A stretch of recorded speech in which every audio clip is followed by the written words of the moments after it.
अस्सलाम वालेकुम and good morning Karachi, good morning Pakistan. मैं हूँ आपकी होस्ट हुदा सैफी और उम्मीद यही करती हूँ कि आप तमाम तरह लोग ठीक हो, खुश और बखैर आफियत तो मंडे टू फ्राइडे हमारा आपका साथ बंदा रहता है सुबह 9 से 11 बजे तक। जिस तरह से सबसे पहले बात कर ली जाए ईद उल अज़हा की, ईद उल अज़हा करीब करीब है और आज बुध है और कल हज है जुमरात को, और फिर उसके बाद जुम्मे को सऊदी अरब में ईद होगी और हफ्ते को हमारे यहाँ ईद है। तो अब ये सिलसिला सिर्फ 2 दिन का रह गया है, 2 दिन की दूरी पर हम ईद से रह गए हैं बस। और बारिशों का जो सिलसिला जिसकी पेश गोई थी कल वो दाखिल हो चुका है। कल बहुत तेज़ बारिश हुई, कई इलाकों में कहीं कहीं बूंदाबांदी हुई और आज भी सुबह से बूंदाबांदी हो रही है। जब मैं आई थी तो बूंदाबांदी हो रही थी, पूरे रास्ते में देखती आई थी। साथ ही साथ वही वाली बात जो हम 2 दिन पहले से कह रहे थे कि जी आप लोग अपने जितने भी शेल्टर वगैरह हैं वो बना लें जानवरों के लिए, क्योंकि 2 दिन अभी भी हैं ईद कुर्बा में और फिर आपको 2 दिन तक उनको रखना है जानवरों को प्रॉपर्ली। ठंड बढ़ गई है तो किस तरह से मैनेज करना है ये हम पहले से बता रहे थे। ख़ासतौर पे वो लोग भी जिनके अपने यहाँ शेल्टर्स नहीं हैं घरों में और मसले मसाइल होते हैं जो स्लम एरियाज़ हैं, हम बार बार उनको बताए थे कि आप चीज़ों के हिफाजती इक़दाम करें ताकि ये बारिश से निपटा जा सके। लेकिन जाहिर सी बात है गुर्बत इतनी ज़्यादा है, अगेन वही बात है, स्लम एरियाज़ इतने ज़्यादा हैं कि लोग बहुत परेशान हैं इन बारिशों की वजह से। और इसकी सबब जो तबाहकारियाँ हो रही हैं, जो मसले मसाइल लोगों को फेस करने पड़ रहे हैं, वो वाकई सोचने का मकाम है इस वक्त। और साथ ही साथ अगर बात कर ली जाए मीर मुमताज़ जाखरानी की, जो कि इस वक्त मिनिस्ट्री उनके पास ही है, ये उनके पास एक तो पॉपुलेशन की मिनिस्ट्री और साथ ही साथ ये रेन अथॉरिटीज़ भी सारी उन्हीं को दी हुई हैं। तो ये इससे मुतालिक क्या इकदाम किए उन्होंने, क्या नहीं किए, हम बार बार उनसे बाहर रब्ता कर रहे हैं। उनको कहा है कि आप आए भी प्रोग्राम में यहाँ जवाब दें, लेकिन कोई सुनवाई नहीं है। और बार बार हमारी यही कोशिश है कि उनसे रब्ता करें, उनको बुलाएं, लेकिन अभी तक उनकी तरफ से कोई वाज़ेह रिस्पॉन्स नहीं आया। तो मीर मुमताज़ जाखरानी साहब आपके घर गायब हैं और कल सुनने में आया था कि जी कल वो करेंगे इजलास इससे मुतालिक, रेन अलर्ट से मुतालिक और इसके इकदाम और तहफ़्फ़ुज़ात की जो लोगों के उस पर।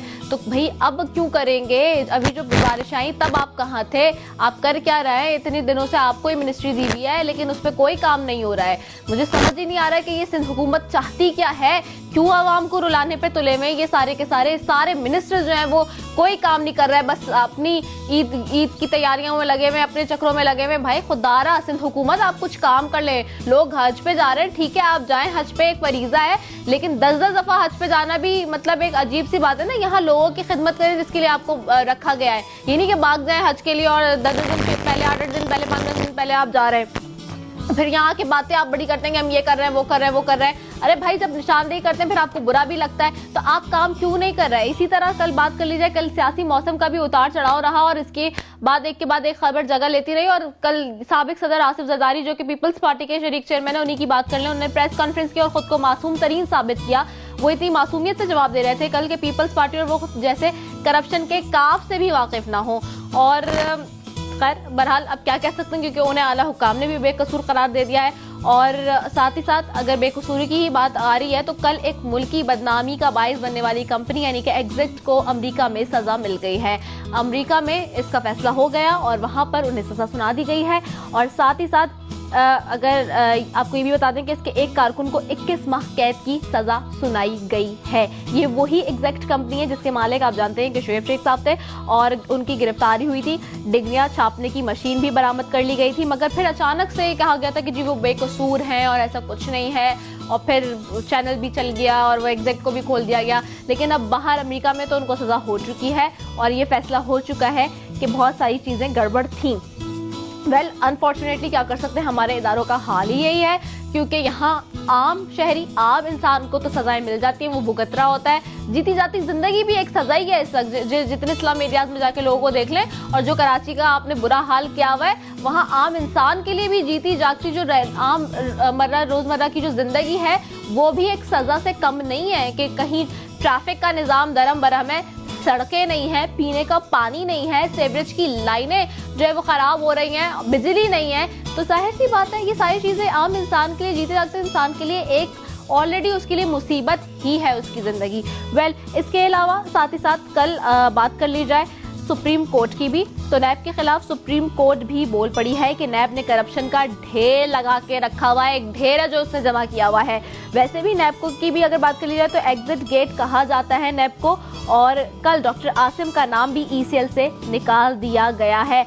अभी क्या ड्रामेबाजियां हैं, कुछ समझ नहीं आ रहा है कि एक बंदे को आपने 462 अरब रुपए की करप्शन के अवज में जो है आपने उसको अंदर रखा और फिर उसके बाद अब आप उसको बाहर लेकर आ गए, फिर उसका ईसीएल से भी नाम निकाल रहे हैं। भाई तो फिर आप पकड़ते क्यों है जब आप फैसले नहीं कर सकते करप्शन के? आप पकड़ा ही ना करें ना, फिर इतना ड्रामा क्यों ना चाहते हैं? ये सारे ड्रामेबाजियां जो कि चल रही हैं इस पर भी बात करेंगे, मजीद चीजों पर भी बात करेंगे। वार्डरोब की बात कर लूं, आज का वार्डरोब हमें स्पॉन्सर किया है elite vogue by Fatima Faisal. Thank you so very much. ये बहुत प्यारा सा कलर, इस मौसम के एतबार से बहुत लाइट सा कलर और खूबसूरत सी इसकी जो डिजाइनिंग है वो सारी हो रही है। मैं अभी चलती हूँ यासिर की तरफ। अस्सलाम वालेकुम एंड गुड मॉर्निंग। यासिर कैसे हैं आप? अस्सलाम वालेकुम, गुड मॉर्निंग, सुबह खैर सारे पाकिस्तान को, प्यारे पाकिस्तान को, हमारे पाकिस्तान को। प्रोग्राम का आगाज़ हुआ। प्रोग्राम के आगाज़ में बड़ी ही दिलचस्प खबरें और सिंध हुकूमत के हवाले से बात हुई, इसके अलावा वफाक के हवाले से बात हुई और कल की प्रेस कॉन्फ्रेंसेस के हवाले से अब प्रोग्राम में गुफ्तगू होगी। और पीपल्स पार्टी, जो पाकिस्तान पीपल्स पार्टी है, उसके शरीक चेयरमैन आसिफ अली जरदारी साहब की एक प्रेस कॉन्फ्रेंस हुई और उसमें जो उन पे लगाए गए इल्ज़ामात के हवाले से वो सफाइयाँ जो वो दे रहे थे, जो माजी में उनके ऊपर केसेस बनाए गए वो सियासी नौइयत के थे और नैब के अंदर वो सारे मामला चले। वो तो मेरे ख्याल में पाकिस्तान के रहने वाले तमाम शहरी इस बात से बखूबी वाकिफ़ हैं कि क्या मामलात माजी में रहे हैं और उसके हवाले से बहुत सारी वीडियोज़ भी मंजर आम पर आई, ऑडियो टेप्स भी आई और चले ये सिलसिले जो है वो चलते रहते हैं। उसके बाद जो है वो जनाब बाकायदा उनको बरी कर दिया गया सारे चार्जेस से। उसके बाद डॉक्टर आसिम के हवाले से बात हुई। कल डॉक्टर आसिम पे जो नाम ईसीएल में था वो भी निकाल लिया गया है और उसके उनके ऊपर भी बड़े चार्जेस हैं। उसके अलावा एक साबिक वज़ीर आज़म साहब नवाज़ शरीफ साहब जो हैं वो भी लंदन की जो उनकी तैयारी है वो अब रवाना होने वाले हैं। अब से कुछ देर में जो है मेरे ख्याल में वो रवाना हो जाएंगे। तो ये भी एक बहुत बड़ी ख़बर है और इतने हाई प्रोफाइल केसेस के अंदर लोग जो है वो इन्वॉल्व हैं और उनको जो है वो गो थ्रू मिल जाता है और वो मुल्क से बाहर बासानी चले भी जाते हैं। और इस तरह एक साबिक जो चीफ एग्जीक्यूटिव थे पाकिस्तान के, परवेज़ मुशर्रफ साहब उनका मेरे ख्याल में नाम था, तो उनको भी जो है वो गो थ्रू मिल गया।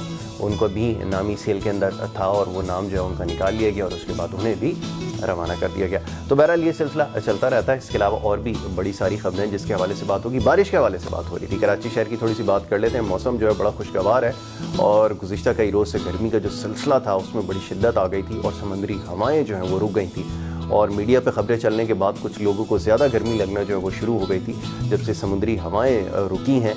और फिर उसके बाद मीडिया पे सिलसिला शुरू हुआ कि एक तूफ़ान आने वाला है, कि ये आ जाएगा वो आ जाएगा। तो एक पैनिक जो है वो हमें जो है वो नज़र आया और लोग जो है वो खासे जो है वो परेशान हो गए और होना भी चाहिए क्योंकि जिस तरह के मामला कराची शहर के अंदर हैं एक बड़ा कंसर्न, एक बड़े अरसे से इस हवाले से बात हो रही है। मेरे ख्याल में अब तो लोगों ने सवाल करना भी छोड़ दिया है और ना इस बारे में अब उनको कोई इंटरेस्ट है कि कोई ये सारे मामला तय करेगा और किसी आप समझ लें कि मुआवजे के मुंतज़िर हैं और देख रहे हैं सारे मामलात को, सारी सूरत हाल को, क्योंकि शहर की जो सूरत हाल है और इस वक्त जो बरसाती नाले हैं उसकी फुटेजेस आप देख चुके हैं, बार बार दिखानी भी नहीं चाहिए और सुबह के वक्त तो ख़ास तौर पे ऐसी फुटेजेस नहीं दिखानी चाहिए।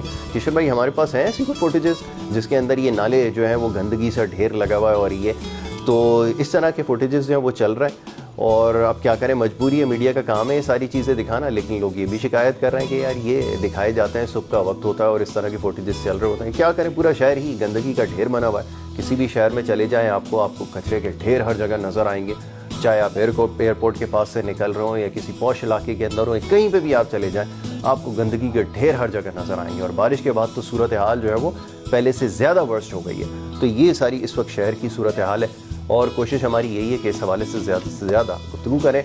आपके मसाइल के हवाले से जो है जनाब वो बात होती है।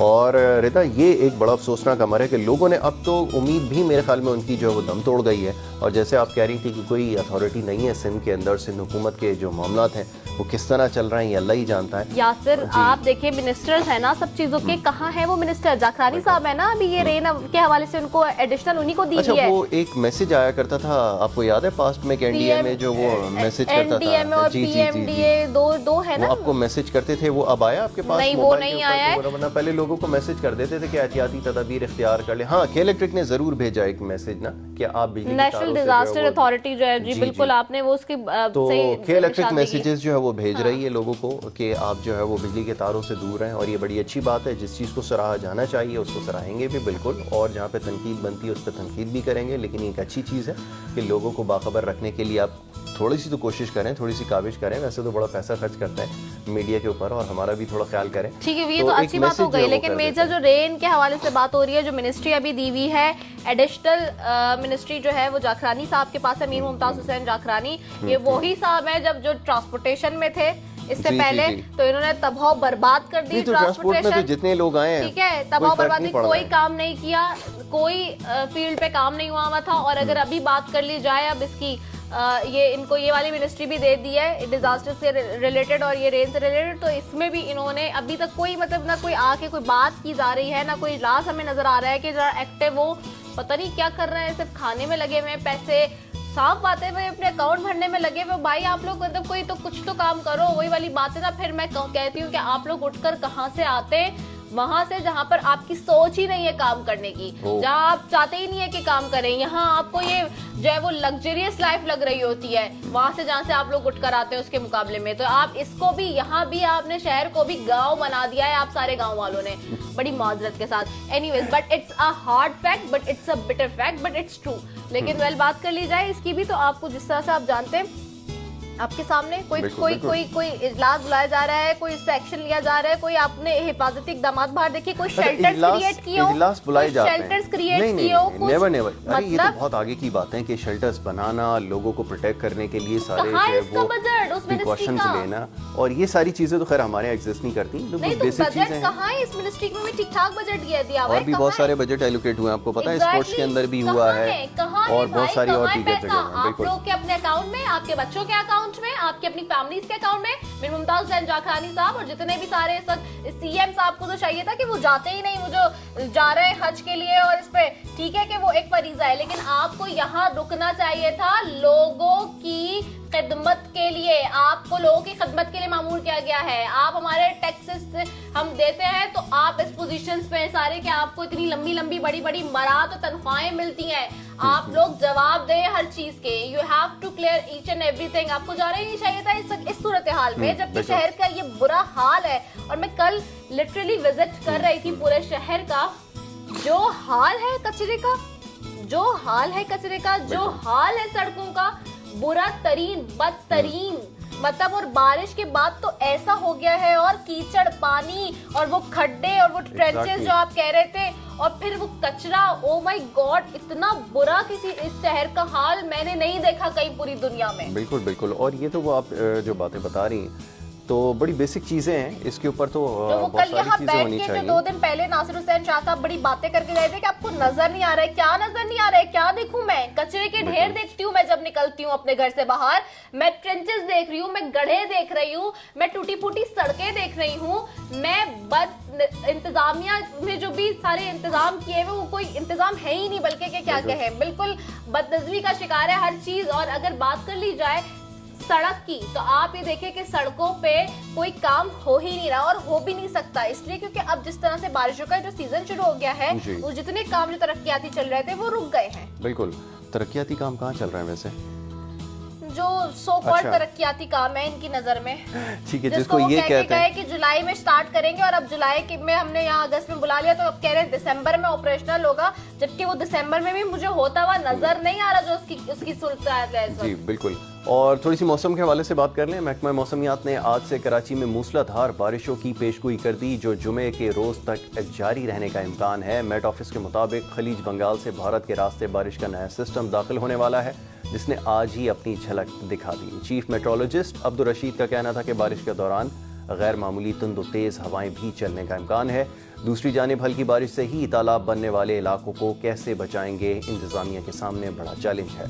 शहर कायद में दिन के वक्त होने वाली बारिश के असरात अभी तक मौजूद हैं। शहर के बेशतर इलाकों में सड़कों पर बारिश का पानी जमा है, जिसकी वजह से शहरी बदतरीन ट्रैफिक जाम का शिकार हैं। शाम के औकात में दफातर से निकलने वाले शहरी मुख्तलिफ शाहराहों पर ट्रैफिक जाम में फंसते रहे। इंतज़ामी नाअहली के बायस शहरियों को मिनटों का सफ़र घंटों में तय करना पड़ा। हमेशा की तरह गुज़िश्ता रोज़ भी कराची में बारिश की चंद बूंदें पड़ते ही दर्जनों इलाके बिजली से भी महरूम हो गए। तो ये वो सूरत हाल है जिसके हवाले से अभी हम बात कर रहे थे। और ये बिल्कुल जी बिल्कुल इसी हवाले से हमारे K21 के नुमाइंदे जुबैर शब्बीर हमारे साथ लाइन पे मौजूद हैं, उनसे तफसीलात जानेंगे कि ताज़ा तरीन इस वक्त बारिश की क्या सूरत हाल है। जुबैर, आपको मेरी आवाज़ आ रही है? जी जी बिल्कुल रिदा, आपकी आवाज मुझे बिल्कुल पहुंच रही है। जुबैर, जब मैं घर से निकली थी आज सुबह के वक्त 7:30 बजे का जो वक्त था, उस टाइम की अगर मैं बात कर लूँ तो हल्की फुल्की बूंदाबांदी उस वक्त शुरू हुई थी काफ़ी सारे इलाकों में। इस वक्त अगर मजमूई तौर पर तमाम इलाकों की सूरत हाल से आप हमें वाज़ेह तौर पर बताएं तो ये बताइएगा कि कितनी बारिश हो रही है, क्या फौर पड़ रही है या तेज़ बारिश है, क्या सूरत हाल है इस वक्त बारिश की? जी देखें रिदा और यासिर, अगर बारिश के बाद गंदगी की बात की जाए वो तो बाद में करेंगे, लेकिन कराची का जो मौसम है वो बहुत ही ज्यादा ग्रेटफुल हो चुका है। आप दोनों ऑफिस के अंदर बैठे रहे, हम तो बाहर एंजॉय कर रहे हैं। सुबह से ही लेकर जो है वो कराची का मौसम बहुत ही ज्यादा खुशगवार है। हवाएं चल रही हैं, बादलों ने जो है वो आसमान को घेरा हुआ है, चांद कहीं नहीं दिखाई दे रहा, लेकिन इस वक्त भी जो है वो हल्की हल्की फौर कराची के मुख्तलिफ इलाकों में हो रही है। अब से कुछ देर पहले भी जो है वो कराची के मुख्तलिफ इलाकों में तेज बारिश हुई थी, लेकिन इस वक्त जो है वो हल्की फौर का सिलसिला जो है वो जारी। और सारी एक जो शहरी हैं और जो ऑफिस जाने वाले लोग हैं, और आज जो है वो बच्चों का स्कूल भी खुला हुआ है, तो बच्चे जो है वो काफी ज्यादा परेशान दिखाई देते हैं। उनका कहना है कि एक तरफ जानवर और दूसरी तरफ ये इतना खूबसूरत मौसम और बारिश हो रही है, इसके दौरान में अगर स्कूल जाए जुबैर, बारिश के पेश नजर आपको कोई हिफाजती इकदामात नजर आ रहे हैं शहर भर में, चाहे वो बल्दियाती हुकूमत हो उसकी जानिब से या सिंध हुकूमत की जानिब से? जी देखें, कराची के बाद जो कराची की सूरत हाल होती है उससे निपटने के लिए हुकूमत तो कहीं नजर नहीं आती। शहरी जो है वो अपनी मदद आपके तहत अपने घरों से पानी निकाल रहे होते हैं। देखा जा सकता है मुख्तलिफ जब कराची में बारिश होती है तो शहरी काफी ज्यादा परेशान हो जाते हैं, क्योंकि टूटी फूटी सड़कें हैं, इन गटर और नालों की जो है वो वक्त पर सफाई नहीं की जाती, जिसकी वजह से नालों के अंदर शदीद कचरा हो जाता है। और उसके बाद जब बारिश होती है तो नाले और नदी जो है वो ऊपर तक फिल हो जाते हैं। उसके बाद शहरी शदीद परेशानी में मुब्तला हो जाते हैं। अच्छा जुबैर, एक बात ये बताइएगा कि जैसे अभी गुज़िश्ता रोज़ बड़ी तेज़ हवा के साथ बारिश आई, आंधी भी चली, तो उससे बड़े बड़े तनावर दरख्त भी कराची शहर के अंदर चंद एक जगह पर रह गए हैं अब भी, तो ये एक बड़ा खतरा बन गया। इस हवाले से क्या हिफाजती इक़दाम किए गए, इसके हवाले से क्या खबर है आपके पास? जी देखिए, रेन इमरजेंसी फौरी तौर पर नाफिज कर दी गई है और शहरी हुकूमत ने इस बात का वाज़ेह तौर पर ऐलान कर दिया है कि करीब दरख्तों के करीब जो है वो गाड़ियां ना खड़ी करें। इन दिनों जब बारिश का सिलसिला चल रहा है, क्योंकि महकमा मौसमियात की जानिब से मुसलसल बताया जा रहा है और टीवी चैनल्स के ऊपर नशर भी किया जा रहा है कि गुज़िश्ता 2 रोज तक जो है वो तेज हवाओं के साथ कराची के अंदर बारिश का सिलसिला जो है वो जारी और सारी रहेगा। तो शहरियों को जो है वो अपनी मदद आपके तहत जो है वो अपनी अच्छा जुबैर, पर्टिकुलरली बात कर लेते हैं, चले इसको बहुत आसान कर देते हैं। ये बताइएगा जो मिनिस्ट्री है इस वक्त इस हवाले से वो मीर मुमताज हुसैन जाखरानी साहब के पास है, उनकी तरफ से कोई हिफाजती इक़दाम किए गए हैं या नहीं? जी देखिए, अगर सिंध हुकूमत की बात की जाए, सिंध हुकूमत तो सिर्फ और सिर्फ अपने ठंडे कमरों में बैठी हुई दिखाई देती है, वो कोई काम तो करती नहीं है। अगर काम किया जाए तो कराची का जो इस वक्त सूरत हाल है वो बदतर से बदतरीन होती जा रही है। वर्ल्ड रिकॉर्ड बना लिया कराची ने। कराची का शहर जो है वो 6 नंबर पर आ चुका है गंदगी में, जगह जगह कचरा, गटर और इस तरह की जो बिगड़ती हुई सूरत हाल है। इंफ्रास्ट्रक्चर, तालीम, सेहत सब जो है वो उसकी जो है वो बदतरीन जीरो प्रोग्रेस है। बिल्कुल सही कह रहे हैं आप। ठीक है जुबैर शब्बीर, बहुत शुक्रिया, आपने हमें अपडेट किया बारिश की सूरत हाल से, और ये वो आपको अपडेट्स दे रहे थे कि इस वक्त आपने स्क्रीन पे भी देखा, फुटेजेस भी देख रहे थे कि इस वक्त मजमूई तौर पे अगर मुख्तलिफ इलाकों की बात कर ली जाए, शहर कायद की, शहर कराची की, तो जो मुख्तलिफ इलाके हैं उनमें कहीं हल्की कहीं तेज बारिश हो रही है और ये सिलसिला शुरू हो चुका है सुबह से एक मरतबा फिर, और ये सिलसिला ताहाल जारी रहेगा। आज भी यही पेशगोई है, कल भी यही होगा, चूंकि जो एक रेन अलर्ट जारी किया गया था महकमा मौसमियात की जानिब से, वो ये बताया गया था कि 29 अगस्त से ये सिलसिला शुरू होगा, जो कि 8 सितंबर तक जारी रहने का इम्कान है। अच्छा, चंद गुजारिशात हमारी ये हैं कि जो अभी तक हमारे पास खबरें आई हैं उसके मुताबिक जो अब तक के जो हादसात हुए हैं उसमें सबसे ज़्यादा जो लोगों का नुकसान हुआ है वो बड़े बड़े दरख्त हैं, उसके नीचे गाड़ी खड़ी की हुई है, या बड़ी बड़ी होर्डिंग्स या बिल बोर्ड्स लगे हैं उसके नीचे लोगों ने गाड़ी खड़ी की हुई है। उससे बहुत एहतियात बरतने की ज़रूरत है, क्योंकि गुज़िश्ता रोज़ से कई धूप का जो शिद्दत थी वो ज़्यादा थी, लेकिन उसके बाद जब अचानक से आंधी चली है तो बड़े बड़े दरख्त जो है तनावर वो ज़मीन बोस हो गए और उसके नीचे खड़ी गाड़ियों को जो है वो बहुत नुकसान पहुंचा, जैसे आप फुटेजेस में देख सकते हैं। अच्छा, इसके अलावा एक और जो गुजारिश है वो ये कि ये बारिश का मौसम यकीनन बहुत सुहाना है। कराची के अंदर बड़े अरसे के बाद ऐसा मौसम हुआ है, लेकिन खुदारा इसमें गैर ज़रूरी तौर पर घर से निकलने से हद्दुल इम्कान कोशिश करें, गुरेज करें, क्योंकि अगर इसमें निकलेंगे तो सड़कों की हालत ऐसी नहीं है कि बहुत सारे जो गड्ढे हैं वो जो है ट्रेंचेस जो है वो बन चुकी हुई हैं, पानी वहाँ पर स्टेगनेंट जो है वो खड़ा हुआ है। तो ये सारी इस वक्त शहर की सूरत हाल है। तो खुदारा अगर कोई ज़रूरी काम है बहुत ज़्यादा तो आप निकल सकते हैं, दूसरी सूरत में जो है वो कोई बड़ा नुकसान भी हो सकता है। ठीक है जी। अच्छा, इसी हवाले से अभी हमें ज्वाइन किया है चीफ मेट्रोलॉजिस्ट हैं महकमा मौसमियात के अब्दुल रशीद साहब। उन्हें खुशामदीद कहते हैं। अस्सलाम वालेकुम। वालेकुम सलाम। अब्दुल रशीद साहब, जानना चाहेंगे आपसे कि अब ये जो 29 अगस्त से रेन अलर्ट जारी किया गया था, ये कब तक बारिशों का सिलसिला जारी रहेगा और ये इसमें किस किस तरीके से जो है वो हिफाजती इकदाम करने की जरूरत है? देखिए, बारिश का सिलसिला जो आज से शुरू होने जा रहा है, हमें 3 दिन देख रहे हैं, 29, 30 और 1 यानी बुध जुमरात जुम्मा। और हफ्ते को हमारा ख्याल ये है कि लाइट एंड डीजल में सिस्टम कन्वर्ट हो जाएगा और गरज चमक के साथ तेज बारिश का इम्कान है वक्फे से, और शुरू में आंधी भी आ सकती है। हिफाजती इक़दाम की बात जो आपने की है, तो मैं अक्सर कहा करता हूँ चैनल के ऊपर कि जब ये बारिश का सिस्टम शुरू होने लगता है और आंधी आती है, अंधेरी छा जाती है, तेज हवा चलती है, गर्द गुबार उड़ता है, तो उस टाइम जरा सा लोग एहतियात करें, शेल्टर में रहे, खंभों के नीचे से, बिजली के तारों से जरा दूर रहें, पेड़ों से दूर रहें, साइन बोर्ड बिल बोर्ड से दूर रहें, कोई बोसीदा इमारत है उससे भी दूर रहें। जब ये आंधी चलने के बाद जब तेज बारिश शुरू हो जाती है, फिर आंधी थम जाती है, फिर तेज बारिश शुरू हो जाती है, फिर कोई मसला नहीं है।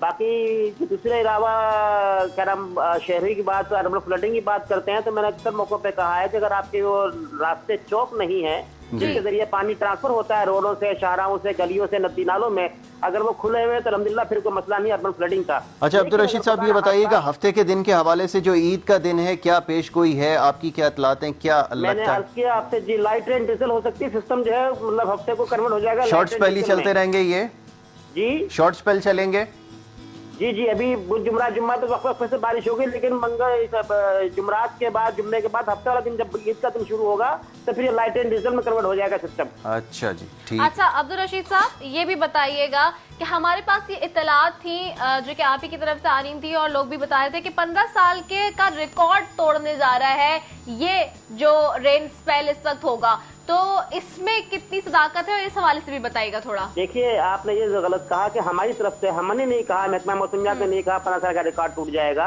ठीक है, सोशल मीडिया की शरारत है, जिन्होंने कहा कि समुद्री तूफान आ रहा है, फिर कहा कि सैलाब आ जाएगा, फिर कहा कि 15 साल का रिकॉर्ड टूट जाएगा। अभी बारिश होने दीजिए, फिर देखते हैं रिकॉर्ड टूटता है या नहीं। क्या कह सकते हैं, हमने नहीं कहा। ये ठीक है, thank you so very much कि ये क्लियर कर दिया आपने बात, क्योंकि लोग बहुत ज्यादा परेशान थे इस हवाले से और मीडिया पर और सोशल मीडिया खबरें चल रही थी। तो हमारे साथ मौजूद है चीफ मेट्रोलॉजिस्ट अब्दुल रशीद अच्छा, साहब। ये एक जो चीज़ अभी इन्होंने तस्करा किया है कि ये 15 साल का 20 साल का रिकॉर्ड है, इसका मकसद मैं आपको बताता हूँ क्या होता है कि इस तरह की खबरें क्यों छोड़ी जाती हैं। इस खबरें छोड़ देने से ये जो हमारी हुकूमत है, ये अथॉरिटीज़ है ना, ये बरियुज़्ज़मा हो जाती हैं तमाम मामलात से।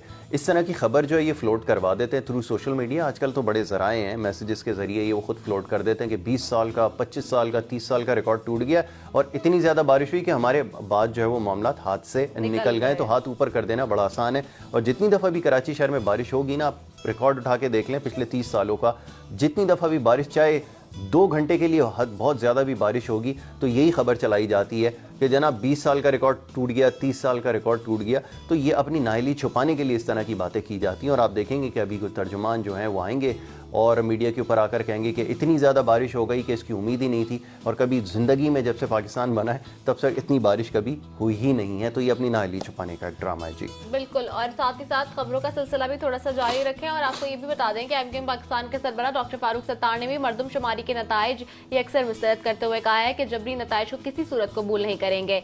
इससे कबल पाकिस्तान पीपल्स पार्टी सिंध हुकूमत और पाकिस्तान ज़मीन पार्टी भी मरदमशुमारी के नताइज मुस्तरद कर चुकी है। एक रिपोर्ट है, आइए वो आपको दिखाते हैं इस हवाले से। कराची प्रेस क्लब में MQM की राब्ता कमेटी के अरकान के हमरा प्रेस कॉन्फ्रेंस करते हुए डॉक्टर फारूक सत्तार का कहना था कि हम 2017 की मरदमशुमारी को यकसर मुस्तरद करते हैं और धांधली वाले नताइज को किसी हाल में कबूल नहीं करेंगे। उनका कहना था कि इदारा शुमारियात इस साजिश को बंद करे और सिंध में असर-ए-नो शफाफ मरदमशुमारी कराई जाए। उन्होंने आर्मी चीफ को मुखातिब करते हुए कहा कि आर्मी चीफ से कहता हूँ कि वो फौरी तौर पर एक्शन लें। इस मरदमशुमारी के जबरी नतायज हम किसी हाल में कबूल नहीं करेंगे। धांधली वाले नतायज हम किसी हाल में कबूल नहीं करेंगे।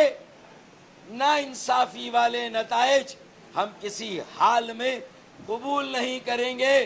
हम 2017 की मरदमशुमारी को कतई और कतई मुस्तरद करते हैं। डॉक्टर फारूक सत्तार का कहना था कि मरदमशुमारी के खिलाफ भरपूर एहतजाज करेंगे। उन्होंने कहा कि कल इस्लामाबाद, कराची और सक्खर में इदारा शुमारियत के दफ्तर में एहतजाजी याददाश्त जमा कराई जाएगी और 10 सितंबर को बड़ा एहतजाजी मुजाहरा मज़ार कायद के सामने किया जाएगा। इस्लामाबाद, कराची और सक्खर में एक मेमोरेंडम याददाश्त लेकर जा रहे हैं। मेमोरेंडम ऑफ प्रोटेस्ट, एक एहतजाजी याददाश्त।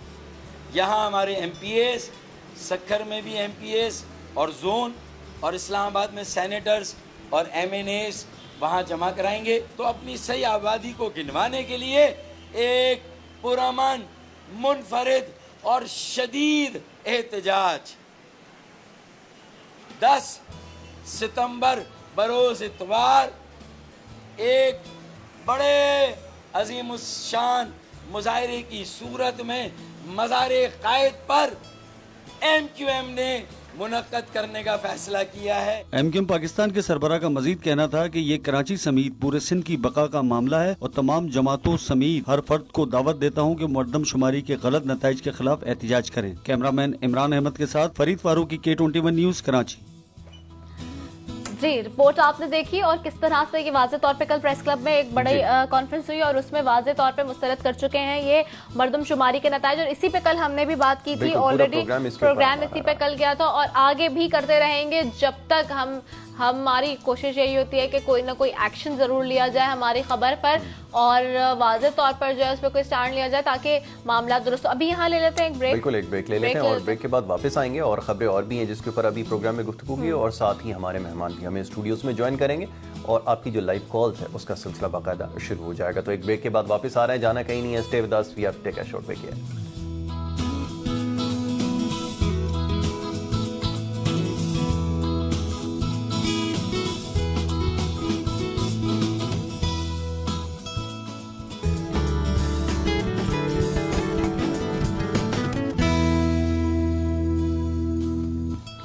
वेलकम बैक जी, एंड एक बार फिर good morning Karachi, good morning Pakistan. और मेरी और यासिर की जानिब से जिन लोगों ने अभी K21 ज्वाइन किया है, गुड मॉर्निंग कराची ज्वाइन किया है, उन्हें फिर से सुबह का सलाम। और साथ ही साथ जैसे कि आप जानते हैं कि ब्रेक के बाद यहाँ मेहमान होते हैं हमारे साथ और कोई ना कोई गुफ्तगू हो रही होती है आपके मसाइल के हवाले से किसी न किसी मौजू पे। लेकिन थोड़ी सी उससे पहले आज बात कर ली जाए जिस तरह से बारिशों का जो ये नया स्पेल शुरू हो गया है, तबाहकारियां हो रही हैं। अच्छा, इससे पहले जून से भी सारे मामला थे। अच्छा, मुझे याद आ गया कि ये जो एक मिनिस्ट्री होती है PDMA की, जो प्रोविंशियल डिजास्टर मैनेजमेंट अथॉरिटी है, तो ये कहाँ है?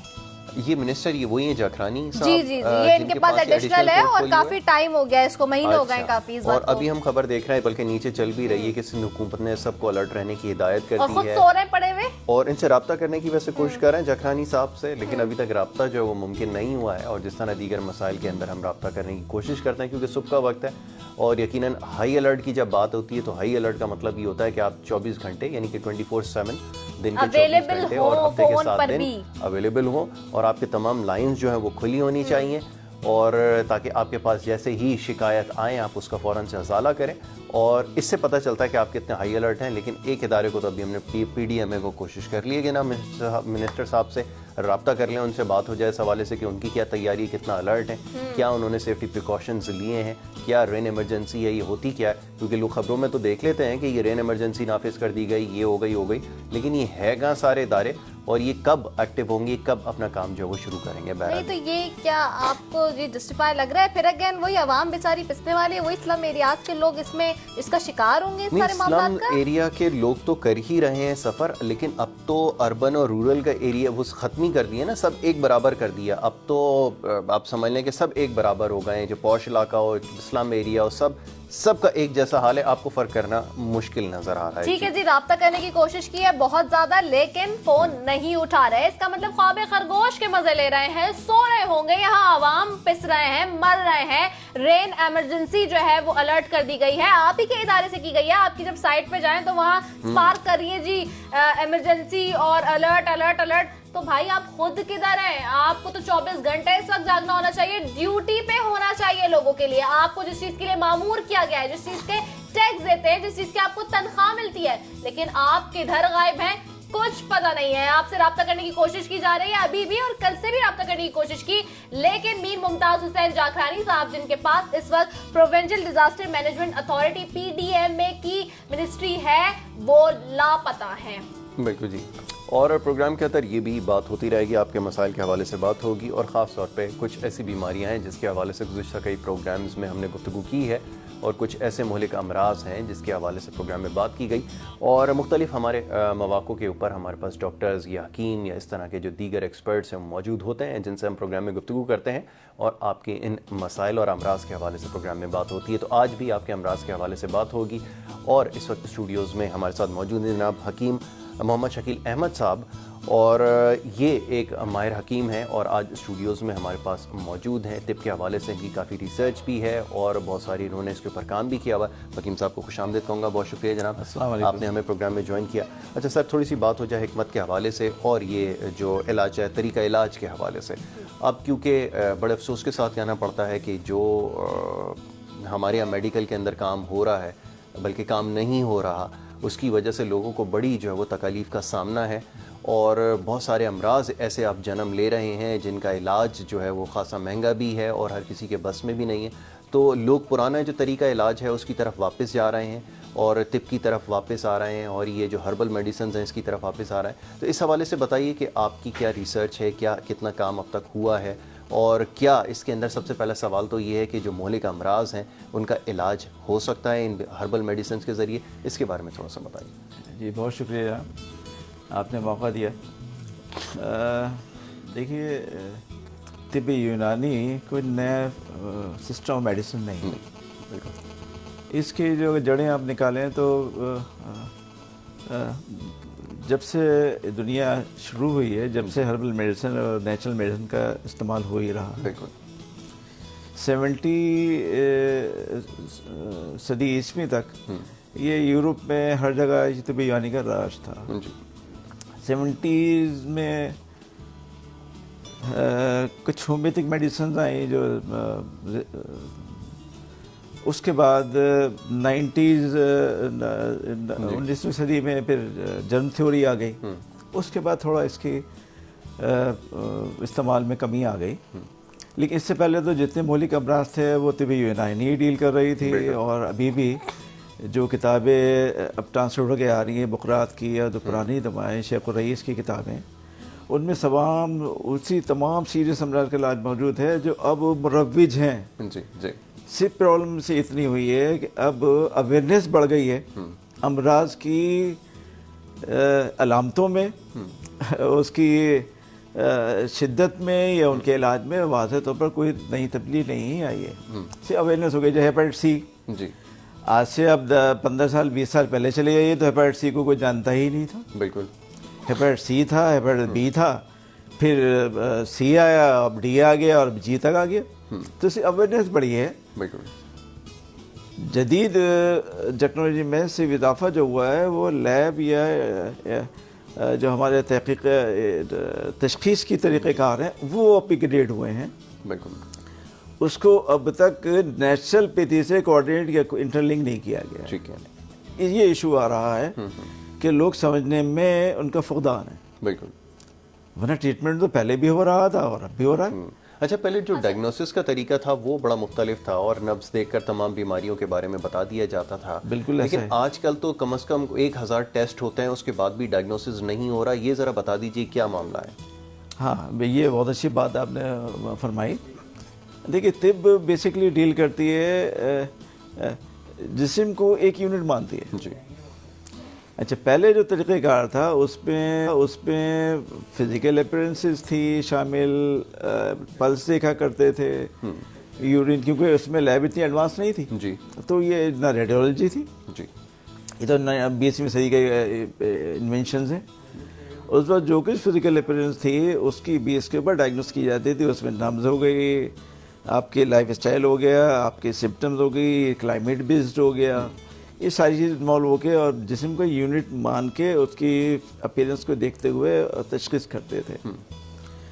अब तशख़ीस का तरीक़ाकार ये है कि आपने जो अलामत बताई वो फिज़िकल कंडीशन से कोरिलेट अगर हुई या नहीं हुई, या आपकी एक परसेप्शन डेवलप हो गया मौलिश के दिल में, साहब ये हो सकता है, बिल्कुल उसको सामने रखते हुए आपने डायग्नोस करवा ली। इट कुड बी कि वो रॉन्ग परसेप्शन हो, बिल्कुल सही। इट कुड बी वो करेक्ट परसेप्शन हो। तो ये थोड़ा फर्क है। अच्छा, उन टेस्ट की बुनियाद पर दवाएं कोरिलेट नहीं की गई हैं, ये गैप है इसमें। ठीक है। इस वजह से डायग्नोस तो बाद में लैब की बेस पे हम अच्छा कर लेते हैं, लेकिन वो अमराज जो सिस्टमिक हैं, जैसे बहुत से वायरस अब तक हम एनालाइज नहीं कर पाते हैं, बहुत सी चीज़ें ऐसी हैं जो सिस्टमिक हैं, वो टेस्टों में नहीं आ पाती हैं। अब मेरी फीलिंग्स है, जैसे मुझे नींद नहीं आ रही है जी, देयर इज नो टेस्ट कि मैं नींद के लिए क्या टेस्ट करवाऊँ, तो उसके लिए एलोपैथिक जो है वो स्टॉप है। जी। यूनानी मेडिसिन में ये है कि हम क्लाइमेट को और पेशेंट की कंडीशंस को और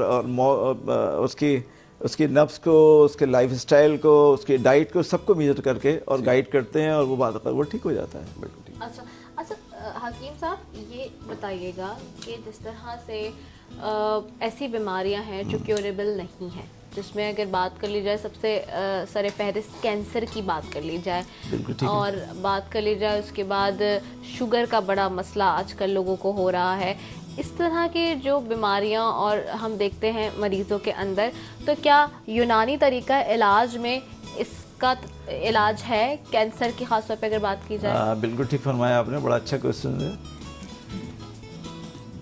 देखिए, शुगर स्टिल डिजीज नहीं कहलाई जाती, ये लाइफ स्टाइल चेंज होने से ठीक हो जाती है। डिसऑर्डर है, सही। ये मेटाबॉलिक डिसऑर्डर कहलाता है। ठीक है। और मेटाबॉलिज्म मेरे इस्तेहाल है कि आपने खाना पीना जो खाया है, आपने उसके हिसाब से जितनी कैलोरी इनपुट किया है उसमें कंज्यूम भी कर लिया या नहीं किया। शुगर का ज़्यादा इशूज जो आ रहा है वो आजकल के डाइट के ऊपर आ रहा है और लाइफ स्टाइल जो चेंज हो गया है। जी। हर शख्स को सहल इधर खाया और आराम कर लिया, टीवी देखा, आप शुगर लेवल कैलोरी इनपुट ज़्यादा हो रहा है और आउटपुट ज़ीरो। बिल्कुल।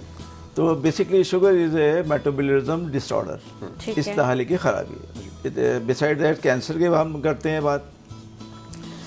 देखिए, तिब में कैंसर का कॉन्सेप्ट है कि ये सौदावी मर्ज है। तिब में थोड़ा बैकग्राउंड में जाऊँ मैं, हम बेस करते हैं पूरी दुनिया के जितने भी हैवानात और इंसान वगैरह, इन सब को 4 कैटेगरीज कर दी हैं आपने। इसमें सबसे हेल्दी दम्बी हो गई, उसके बाद सफरावी, उसके बाद बलगमी और फिर सौदावी। वैन वी से सौदावी, तो हम सारे कैंसर को सौदावियत में डाल देते हैं। सौदावियत वो स्टेज है जिसमें सेल की सिस्टम, जो इंडिविजुअल सेल है वो ग्रेजुअली डैमेज होता है, उसमें फाइब्रोसिस होता रहता है, उसमें बेकार मादे जमा होते रहते हैं। जब एक स्टेज पे आके जमा हो जाते हैं तो वो उसके अंदर ऑटो प्रोडक्शन शुरू होती है या बेसिकली सिस्टम डैमेज हो जाता है। That's so called cancer in यूनानी फिलॉसफी। ठीक है, ठीक है। और ये जिस तरह से ये होता है, इसी तरह से ट्रीटमेंट भी इसका है कि हम ऐसी दवाएं देते हैं जिससे वहाँ जो एक्यूमुलेशन हुई है उन मादों की वो ग्रेजुअली, क्योंकि कैंसर ग्रेजुअली बढ़ता है, एक्यूट मर्ज नहीं है। बिल्कुल। आमतौर पर सेकंड स्टेज में या थर्ड स्टेज में सामने आता है। जी। तो इससे ये ग्रेजुअली ये ऐसा ऐसा ऐसा ऐसा वो वहाँ से केमिकल निकलते रहते हैं, उसके हेल्दी टिश्यू डेवलप होते रहते हैं और भी और इसमें क्योर मिल जाता है। तो कभी ऐसा हुआ है कि कोई मतलब कोई केस ऐसा कि कैंसर के स्टेज पर हो वो और वो यूनानी इलाज से? जी हाँ, फिलहाल मैं चंद कैंसर के केस डील कर रहा हूँ जिसमें एक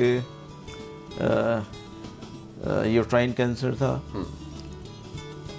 और ब्रेस्ट कैंसर। उसके अलावा कुछ लोग हैं जिनमें गले में ये कैंसर है और वो कैंसर जो है वो मेटास्टेटिक है, पूरे जिस्म में फैला हुआ है। अच्छा, चलें इस बारे में बात अच्छा, करते हैं। मज़ीद बात कॉलर करें, लेते हैं। कॉलर को शामिल कर लें। अस्सलाम वालेकुम। अस्सलाम वालेकुम। जी वालेकुम अस्सलाम। जी। कैसे हैं रिदा और यासिर जी, और ठीक। हकीम मोहम्मद शकील जी साहब? ठीक, राजा आजाद साहब आप सबको कैसे हैं? बहुत बस मैं तो बिल्कुल सही हूँ क्योंकि आपके यहाँ बड़े अच्छे अच्छे मेहमान आ रहे थे। कहाँ गायब थे आप राजा आजाद साहब? जी कहाँ गायब थे आप? ठीक हैं? मैं गायब नहीं हूँ, मेरी कॉल ही नहीं है, आप ले रहे थे तो मैं क्या कर सकता हूँ। कल रेहान आशमी आए थे तो उनको भी बहुत सारी चीजें बतानी थी, अच्छा, जो दावे कर रहे थे माशाल्लाह कराची शहर के।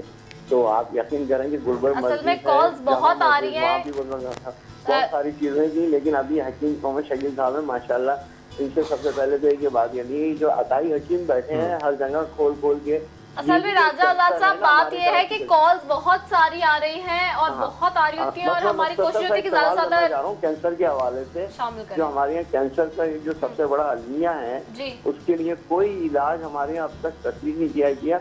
और अगर ये आप इस पैमाने पे कर रहे हैं खुदाई खिदमतगार के हवाले से, तो याफ्ताबाद तो वैसे भी मशहूर है खुदाई खिदमतगार के हवाले से, तो ये बड़ी अच्छी बात है कि हाकिम मोहम्मद शकील साहब काम कर रहे हैं। अल्लाह ताला इनके काम में बरकत अता फरमाए। दूसरी बात ये कि फाइज अली बुखारी साहब के साथ ही होते हैं, ये वहीं पूरा 10 नंबर का जो मैं एड्रेस देखा था इनका, तो माशाल्लाह ये सारे दोस्तों के दोस्त भी हैं। दूसरी बात ये कि ये जो कैंसर हमारे यहाँ फैल रहा है, ये हमारे यहाँ जो कैंसर है, मैं उन कैंसर की निशानदेही कर रहा हूँ। एक हमारे यहाँ बेरोजगारी का कैंसर, दूसरा हमारे यहाँ बारिशों की वजह से ये जो सीवरेज का कैंसर, पानी का कैंसर, और ये हमारे यहाँ निज़ाम तालीम का कैंसर। इस कैंसर पे भी थोड़े से मौजूद पे आप बता दें कि इनका अच्छी क्या बात। इलाज है। बहुत शुक्रिया राजा साहब, आपने प्रोग्राम में कॉल की और इस हवाले से और भी बात करेंगे। जी हकीम साहब थोड़े से जी कैंसर के हवाले से बता रहे थे। अच्छा, एक और बड़ी कॉमन डिजीज़ कैंसर की अगर बात करें तो जो थोड़ा सी इसमें जेंडर भी डिस्क्रिमिनेशन हो जाए, जो प्रोस्टेट है ये बड़ा तेज़ी से ग्रो कर रहा है और आपको पता है कि ये भी एक बड़ा सीरियस इशू बन गया क्योंकि इसके जो नंबर ऑफ केसेस हैं उसमें बड़ी तेज़ी से इजाफा हुआ है। क्या ट्रीटमेंट आप उसको सजेस्ट करते हैं? यस, जेंडर डिस्क्रिमिनेशन, देखिए प्रोस्टेट कैंसर पिछले 10-15 साल से बहुत तेज़ी से बढ़ा है। और अगर आप इस 10-15 साल की दवाओं के इस्तेमालात आप देखें तो आप ये देखेंगे ज़्यादातर दवाएं कैंसर उसमें डेवलप हुआ है जो मार्केट से बग़ैर प्रिस्क्रिप्शन की दवाएं जो OTC किसी दवा से खाने से ले लेते हैं या मेडिकल स्टोर वाले दे देते हैं, जिससे आसाबी थकावट दूर हो और थोड़ा सा उसमें सेक्स स्टिमुलेशन का कॉन्सेप्ट हो, जो एक कॉमन एक फैक्टर हमारे उसमें गया। ठीक है। वो दवाएं चूँकि नेचर से हटकर होती हैं और ओनली केमिकल बेस्ड होती हैं, तो वो एक सिस्टम को एक्टिवेट करने की कोशिश करती हैं, जिससे वाकई फौरी तौर पर तो रिलीफ मिल जाता है, पर वो ग्रेजुअली करके प्रोस्टेट एनलार्जमेंट आता है, फिर वहाँ पर फाइब्रोसिस होती है, कैल्सिफिकेशन होती है और बाद वो कैंसर में कन्वर्ट हो जाती है। ठीक है, तो सारे एनलार्जमेंट के केसेस को कंसीडर किया जा सकता है इनिशियली कि ये कॉज करेंगे प्रोस्टेट कैंसर? सॉरी, एनलार्जमेंट की अगर जो आप बात कर रहे हैं प्रोस्टेट की, तो क्या नहीं, तमाम एनलार्जमेंट कैंसर नहीं होते हैं। नहीं हो सकते। एनलार्जमेंट की आम टर्म में इस्तेमाल करते हैं हाइपरप्लेसिया। जी, अब वो बेनाइन भी हो सकता है, कार्सिनोजेनिक भी हो सकता है। ये डिपेंड करता है कि स्टेजेस क्या हैं और उसके लिए फर्दर उन्होंने फॉलोअप क्या लिया है, उनकी लाइफ, फिर वो बात करूँगा लाइफ स्टाइल की और उनकी जो डाइट वो ले रहे हैं। ठीक है, इधर बेस्ड। चल ठीक है, ऐसा एक कॉलर भी शामिल कर लें लाइव। अस्सलाम वालेकुम जी, कौन बात कर रहे हैं, कहाँ से? जी कराची से बात कर रहा हूँ, मंजूर जी मंजूर साहब। ये हकीम साहब से मालूम करना है कि मैंने वो अपना नाक की तकलीफ है, नाक की जो है वो कह रहे हैं हड्डी बढ़ गई है और मतलब वो ऑपरेशन होगा। समझा नहीं क्या? हड्डी बढ़ गई है नाक हकीम की। साहब से कोई मतलब बात करनी है कि क्या उसका कोई इलाज है अपना बगैर ऑपरेशन? नाक की हड्डी नाक की हड्डी बढ़ गई है, नाक की हड्डी बढ़ी हुई है, ENT वाले कह रहे हैं जिसका ऑपरेशन होगा।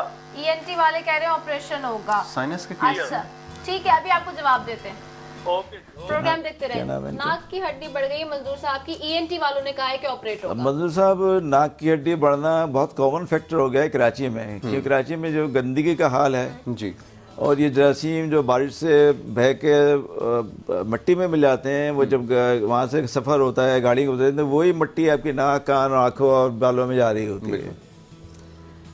तो और फिर कराची का क्लाइमेट जो है मरतूब है, मरतूब क्लाइमेट में उमन साइनस ज़्यादा ही होता है जी। तो दो चीज़ें एक आप अपने लाइफ में कर लीजिए, एक तो ये कि जंक फूड्स छोड़ दीजिए, दूसरी चीज़ ऐसी तमाम चीज़ें जिससे कॉमनली होती है, ठंडी है, खट्टी कहते हैं, जैसे नज़ला हो जाता है जी, वो स्टॉप कर दीजिए। तीसरी चीज़ ये एक सिंपल रेमेडी मैं आपको बता देता हूँ, वो आप घर में कर लीजिएगा, जैसे मेडिसिन इस रेमेडी। एक गिलास, आधे गिलास गर्म पानी में आधा चमचा फिटकरी मिला दीजिए और इतना ही नमक मिला दीजिए। जब वो हल हो जाए तो उससे 2 या 3 मरतबा नाक साफ कर लीजिए। ग्रेजुअली वो आहिस्ता आहिस्ता, वो एक्चुअली हड्डी नहीं बढ़ती बल्कि अंदर सूजन होने की वजह से हड्डी थोड़ी सी टेढ़ी हो जाती है और वो ऑपरेशन के बाद दोबारा आपकी वैसी ही हो जाएगी। तो ये जो आप ट्रीटमेंट करते रहेंगे और प्रिकॉशन लेते रहेंगे, डाइट अपने चेंज कर लेंगे, तो ये इंशाल्लाह दोबारा नहीं होगी आप। ठीक है, दोबारा से ये प्रोसीजर बता दीजिएगा कि नीम गर्म पानी ले लें, आधा गिलास नीम गर्म पानी लीजिए, उसमें आधा चमचा या चौथा चमचा फिटकरी मिला दीजिए और आधा चमचा नमक मिला दीजिए। ठीक है। अच्छा, एक अहम चीज़ और बताऊं, जो लोग 5 वक्त नमाज पढ़ते हैं उनकी नाक की हड्डी उमन बढ़ती नहीं है। नहीं बढ़ती, यस। तो नमाज की पाबंदी भी कर लीजिए। बिल्कुल सबसे आसान तरीका। ठीक है, ठीक है। लाइव कॉलर एक और हमको भी शामिल करते हैं। अस्सलाम वालेकुम। वालेकुम सलाम। यासिर भाई, मैं आमिर बात कर रहा हूँ नाजमाबाद से। जनाब आमिर साहब फरमाइए, क्या कहेंगे? यासिर भाई, आप मैं 3 दिन से इंतजार कर रहा हूँ कि आप सूबाई हुकूमत के किसी बंदे को बिठाएंगे यहाँ, हम जरा उसकी चकरोल करेंगे, हम देखें तो सही तरह सूबाई हुकूमत रोना रो रही है 3 दिन से, मरदमशुमारी। भाई इन्होंने तो ये जितने गोट है, मेमन गोट, बकरा गोट, दुम्बा गोट, सोराब गोट, चकरा गोट, इनमें से किसी गोट को इन्होंने मलीर तक को कराची से अलग रखा हुआ है, कराची की आबादी में शामिल नहीं किए। ये काम तो सूबाई हुकूमत का है ना। उसके बावजूद सिंध हुकूमत कह रही है हम इस बीमारी को नहीं मानते। और बाबा, तुम तो मरदमशुमारी जो है ना विफाक की वजह से तरफ से नहीं मांग रहे हो, जो शहरी हुकूमत का क्या कसूर है इसमें, आप ये बताएं। आप शहरी हुकूमत को तो उनका हक देना। और ये आप कह रहे हैं कि बारिशें हो रही हैं, बारिशें होने वाली है, ठीक है बारिशें होने वाली है। मैं नाजमाबाद के शहरी हूँ, मैं कल हैदरी से होकर आया हूँ, अभी बारिश हुई नहीं है, अभी जो है ना बारिश हुई नहीं है। और आप जरा हैदरी में जाके देखें कितना पानी खड़ा है गटर लाइन का। सही कहते हैं, बिल्कुल बिल्कुल ठीक है। अब गटर लाइन का पानी खड़ा है और आप कह रहे हैं कि जो है ना ये बिजली के तारों से दूर रहें। ठीक है, हम आपकी बात मान लेते हैं, हम बिजली के तारों से दूर रहते हैं। आपको मालूम है पिछले 1 हफ्ते से मुंबई में बारिशें हो रही है। जी जी, ठीक है, हो रही है ना मुंबई में बारिश। बिल्कुल सही कह रहा है, वैसे ही है, वहाँ पर भी यही सूरत हाल है, बल्कि ये वहीं से प्रेशर आया। जी, अपनी बात मुकम्मल करें। ठीक है, तो सर मुंबई में बारिशें हो रही हैं पिछले 1 हफ्ते से, मुंबई में बारिशें हो रही हैं पिछले 1 हफ्ते से। हमने ये कभी नहीं सुना कि वहाँ बारिशों की वजह से बिजली के करंट से 12 लोग मर गए, 15 लोग मर गए। पूरी दुनिया में बारिशें होती है, अमेरिका में तूफान आ गया, लेकिन सर इस तरह तो नहीं हुआ ना कि करंटों से लोग मर गए। बिल्कुल बिल्कुल, जानी नुकसान नहीं हुआ। बिल्कुल आपने ठीक कहा, बहुत शुक्रिया आमिर, आपकी बात बिल्कुल दुरुस्त है। बारिश हुई है मुंबई में, लेकिन जी जी, बहुत शुक्रिया आमिर, बहुत शुक्रिया। आज थोड़ी सी कॉल महदूद करेंगे क्योंकि लोगों के बीमारियों के हवाले से, अमराज के हवाले से बात हो रही है और ये बड़ा वैलिड और एक आपने पर्टिनेंट क्वेश्चन जो है वो रेज़ किया है और इसके ऊपर भी अभी बात करेंगे प्रोग्राम के अंदर, बल्कि इसके ऊपर तो प्रोग्राम में कम बेश रोज़ाना ही गुफ्तगू होती है। जी अच्छा जी, तो हकीम साहब थोड़ी सी बात हो रही थी साइनस के हवाले से, आपने एक टोटका भी बता दिया और बड़ा इफेक्टिव है बिल्कुल। और उसका इलाज जो अभी हमारे कॉलर थे जिन्होंने कॉल की थी उनसे ये गुजारिश है कि अगर आपको डॉक्टर ने सर्जरी के लिए कहा है तो ये करवाते रहेंगे आप, एक शॉर्ट टर्म रिलीफ मिल जाएगा, लेकिन लॉन्ग टर्म के अंदर इसका मसला ये हल इस तरह नहीं होगा। और उसके लिए जो आपको तजवीज़ दी गई है उसके ऊपर आप अमल करें तो इंशाल्लाह इससे आपको अफाका होगा। और एक चीज़ को और ख्याल रखें कि जहाँ पे डस्ट हो, धूल मट्टी हो, उससे थोड़ा सा अवॉइड करें। अगर जाना मजबूरी है तो चेहरे के ऊपर मास्क लगाएं, तो जिसकी वजह से ये आपको प्रॉब्लम होती है। जी बिल्कुल। अच्छा, एक और लाइव कॉलर है। अस्सलाम वालेकुम। बिस्मिल्लाहिर्रहमानिर्रहीम, अस्सलाम वालेकुम। वालेकुम सलाम। ख्वाजा शाहिद साहब कैसे हैं आप? अल्हम्दुलिल्लाह, मेरे करम है, मेरे मालिक का बहुत बहुत एहसान है उसका। अल्हम्दुलिल्लाह, शुक्र है मेरे मालिक का। क्या कहेंगे? और मैं कहना चाहता हूँ, आपने मेरा काम ही नहीं किया। आपको मैंने कहा था सिंधी सोसाइटी में गटर का पानी वो भी खराब हुआ है 2 महीने से, और सदर कोऑपरेटिव मार्केट वहाँ भी 1 साल से गटर हुआ हुआ है। अब्दुल्ला हारून रोड जो कराची की सबसे बड़ी सड़क है उसका हाल खराब है। और मैं कराची में क्या क्या आपको बताऊँ, अब तो 2 जगह करें, मैं आपको और हर हफ्ते एक नया लाकर दिया करूंगा। हमने बिल्कुल निशानदेही की है वाटर एंड सेवरेज बोर्ड को, वाटर एंड सेवरेज बोर्ड से हमने कहा है और उनसे निशानदेही की है सीवरेज के हवाले से। जल्द ही जो है वो इन शिकायत पर एक्शन लेंगे इंशाल्लाह। Thank you so very much Khwaja Shahid Sahab, आज वक्त कम है और हमारे साथ मौजूद हैं हकीम मोहम्मद शकील अहमद साहब जिनसे गुफ्तगू जारी है। और बिल्कुल ये जो आपके मसाइल हैं हम मुतल्लिका इदारों तक जो है वो राब्ते करने की कोशिश कर रहे हैं। और आज भी जिस तरह से अभी आमिर साहब ने कॉल की थी, शायद उन्होंने प्रोग्राम देखा नहीं शुरू से, वरना हमने जो है वो इस वक्त सुबाई जितने भी मिनिस्टर्स हैं उनकी अच्छी तरीके से जो है उनकी खबर ली है प्रोग्राम में, और मेरे ख्याल से कोई और लेता भी नहीं है शायद किसी प्रोग्राम में। और साथ ही साथ उनसे राब्ते करने की भी कोशिश की है, और पिछले हफ्ते भी और इस हफ्ते भी हमने ये कोशिश की थी कि कोई ना कोई सूबाई मिनिस्टर यहाँ के बैठे और उससे हम बात करें आप ही के मसाइल के हवाले से। तो हमारी कोशिशें जारी हैं, बल्कि जी कि जिस तरह से राब्ते होंगे वो भी राब्ता करेंगे, तभी हम आगे फर्दर इस पर बात करेंगे। अच्छा, एक और लाइव कॉलर है जी। अस्सलाम वालेकुम। अस्सलाम वालेकुम। वालेकुम अस्सलाम जी, कौन बात कर रहे हैं, कहाँ से? मैं लाल हुसैन बात कर रहा हूँ कराची से, स्टार गेट से। जी लाल हुसैन साहब, ये हकीम साहब से मेरा मशवरा करें कि ये मेरे गले में बहुत तकलीफ है और जुबान हल्की हल्की काली हो रही है, तो इसका क्या इलाज होगा, या कोई ये सीरियस मसला तो नहीं? अच्छा जी, अभी आपको बुखार है, मोशन है। बुखार है, मोशन है, और क्या है? और ये गले में तकलीफ हो रही है काफी ज्यादा। गले में? हाँ, गले में तकरीबन 8-9 महीने हो गए। 8-9 महीने हो गए। अब जुबान काली हो रही है। जुबान काली हो रही है, अच्छा ठीक है। आप पूछेंगे, कुछ सवाल करेंगे? मुझे सिर्फ ये बताइए, आपने 9 महीने से इस तकलीफ में मुब्तला हैं, कोई टेस्ट भी करवाया आपने, अल्ट्रासाउंड, एक्सरे या इस तरह के कोई बायोप्सी वगैरह कोई अगर रिकमेंडेड की गई हो डॉक्टर की तरफ से?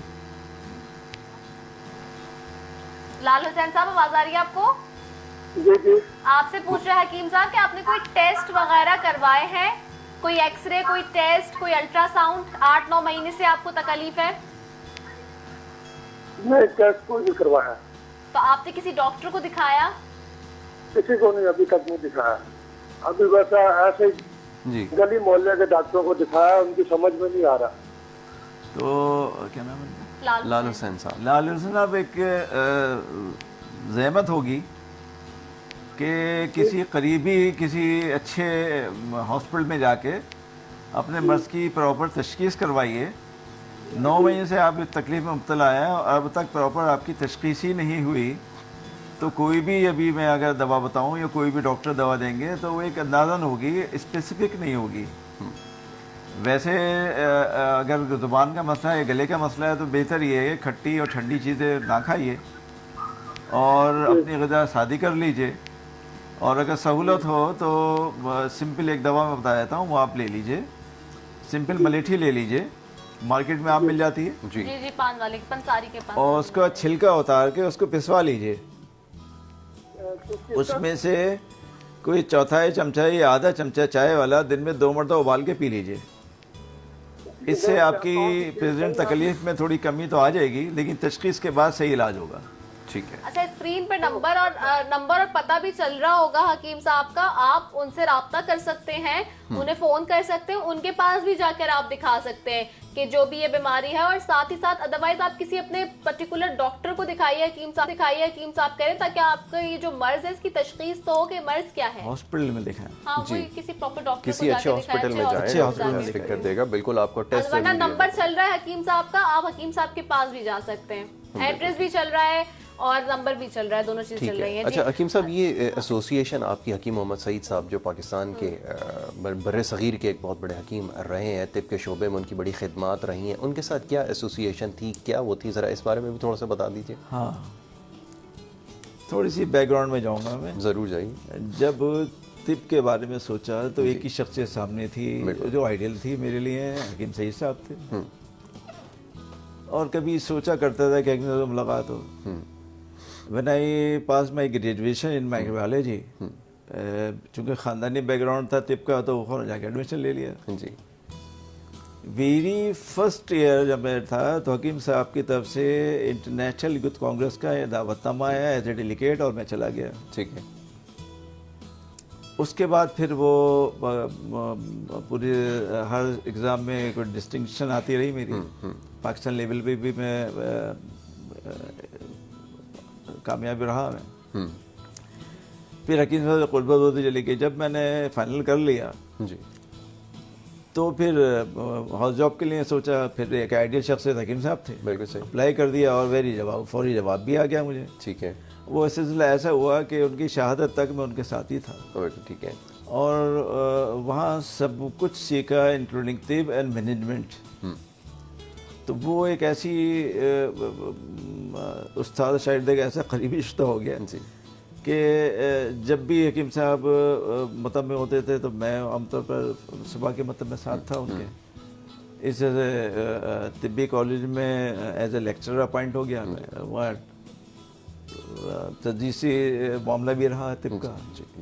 ठीक है। अच्छा, अभी मैं मजीद आपसे बात करूंगी हकीम साहब, और इस पर भी थोड़ा सा पूछूंगी कि ये यूनानी तरीका इलाज में क्या हर्ब्स शर्ब्स का भी इस्तेमाल होता है, या फिर एक बड़ा आजकल जो चीज़ है हजामा का आजकल बड़ा एक आज भी मतलब है तो बहुत पुराना, लेकिन आजकल भी काफ़ी इसका दौर चल रहा है कि हजामा लोग करा रहे हैं। इस हवाले से भी पूछूंगी, लेकिन अभी यहाँ लेती हूँ एक छोटा सा ब्रेक के बाद वापस आते हैं। स्टे ट्यून्ड, देखते रहिए गुड मॉर्निंग कराची।